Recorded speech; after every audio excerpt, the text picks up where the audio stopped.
Hello. Oh, okay. Sure thing. I am going to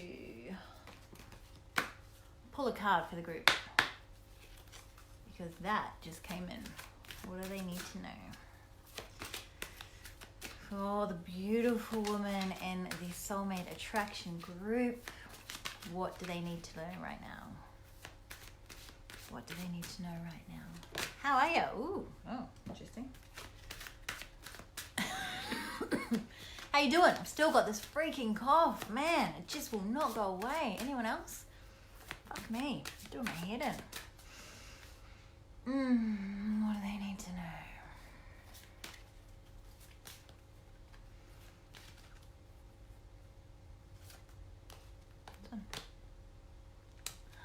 Yes. Hey, Jody. How are you, goddess?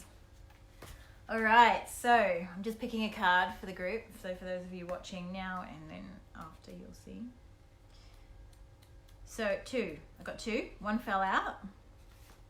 The card that fell out was, my light's hurting that, but religious factors. As you can see. And it says, your love life is influenced by your religious upbringing and spiritual path. Interesting. So it says, this card reveals that religion and spirituality are subtle but important factors in your love life. Perhaps you're looking for a relationship with a partner who shares your spiritual beliefs. If so, this card comes to you as guidance to seek your new partner at the church, temple, or meeting place associated with your faith. If you're currently with a partner who isn't spiritually minded or whose beliefs differ markedly from your own, you may feel dissatisfied. You may also be influenced by family traditions that expect you to marry within your own culture or religion. The romance angels are helping you address this issue, and they ask that you remain true to yourself during the process. Decide which factors you will and won't accept in your relationship, and that your priorities are for your partner. And what your priorities are for your partner. For instance, it's possible that your love interest may live the spiritual principles that you find important, for example, forgiveness, charity, kindness, and the like, without having the same religious affiliation as you. The angels remind you that your partner, like everyone, is a holy child of God. Everyone is spiritual in truth, because everyone is spirit. Although it's not up to you to change your partner to match your spiritual path, or your affirmations, prayers, and visualizations can have a positive influence on both of you and your relationship. Interesting. And the other one that I actually picked, which is beautiful, is express your love. Hey, Tians. How you going? So it says, go ahead and make a romantic gesture. Ooh. Let me know if these resonate for you too, ladies. This card urges you to take the initiative in your love life. That may mean contacting someone to whom you're attracted and asking that person out on a date. It could also mean sending flowers, texts, or gifts to your beloved or yourself. You know, because that's how we roll, right? As you express romance, these feelings pour through you.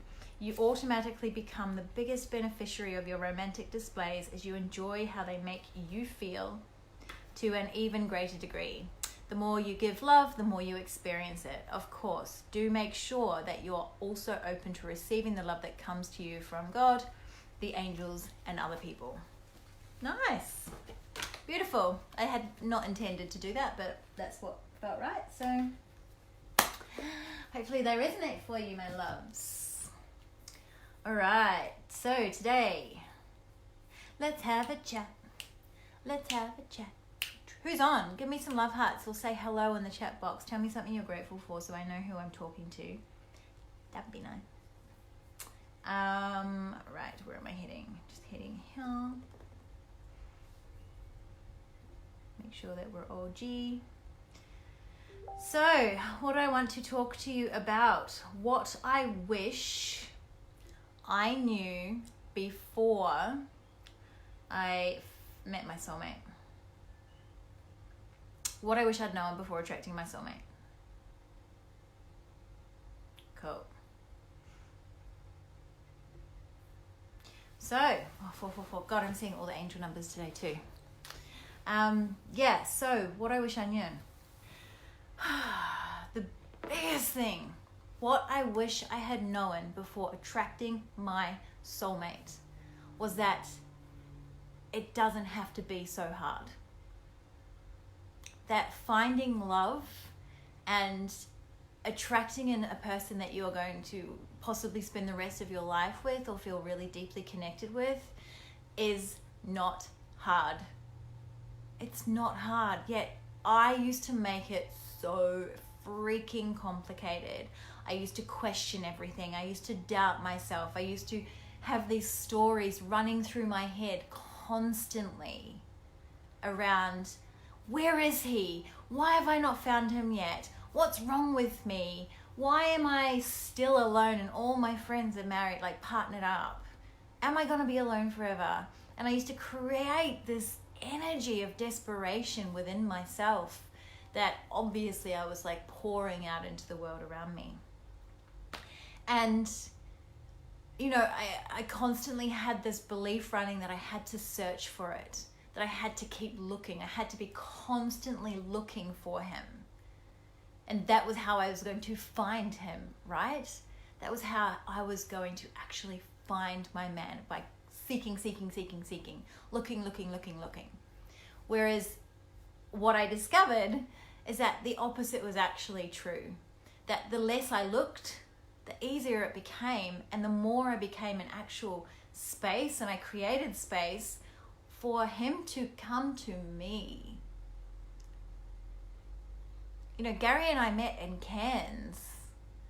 He was living in Brisbane. He came to me. I manifested that fucker. Beautiful man of mine, I should say. You know what I mean. Like, I manifested that. I created that experience because I got out of my own way. I stopped overcomplicating everything. I shifted my focus to being the best version of myself, having the most incredible relationship with myself, which removed the energy behind the desperation and the scarcity and the lack and the constant seeking. Because when we're in that state of being, we are literally repellent. We repel what it is that we desire. Because if we focus on what it is that we don't have, if we are stuck, make a cow, if we are constantly focusing on the lack of what it is that we want, we create more of that. So by seeking and looking, we're actually focusing on the fact that we don't have it more. Rather than stepping back, being grateful for what it is that we do have, and shifting our energy to one of gratitude and abundance and love for self, having a good time, having fun, deep connection. That raises our vibration and opens up space within our energetic space, like our energetic field. And I know that a lot of you probably don't quite understand the whole law of attraction energy thing and this vibration stuff that I talk about, something that we dive into in the Soulmate Attraction program to learn about this stuff, because it's so powerful and it is so real. How do I know? Because I've lived it and I'm living it still now. I'm constantly manifesting. I am constantly playing with this, and I know it works. I know it works. And I know so many other people who know it works, you know?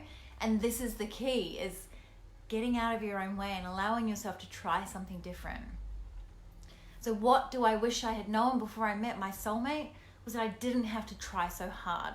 That I didn't have to be seeking constantly. I didn't have to be constantly looking and prowling. And it's in the not looking that you create the space for love to find you. It's really that easy. It's not about looking for it. It's about doing the work on yourself, focusing on yourself, living your life, having fun, doing what brings you joy and lights you up, and becoming a magnet for love. Because literally, he will just be drawn to you, my love. He will just come to you. You do not have to be seeking it constantly. And the more you're going out and looking for it, the more you're actually repelling it. Huge.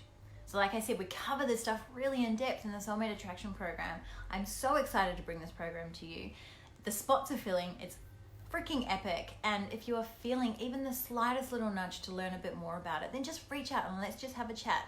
It is just a chat, and this is an invitation for you to explore something that you maybe haven't tried in the past. Maybe it's just something different that you haven't done before that is possibly going to actually pay off and give you the result that you desire. Because the definition of insanity is doing the same thing over and over and over again and expecting a different result, right? So if what you've been doing hasn't been working, maybe it's time to try something different. So book in a call. There's a link in the description of this video, and let's just have a heart-to-heart chat. See where you're at. It's really that simple. Yes.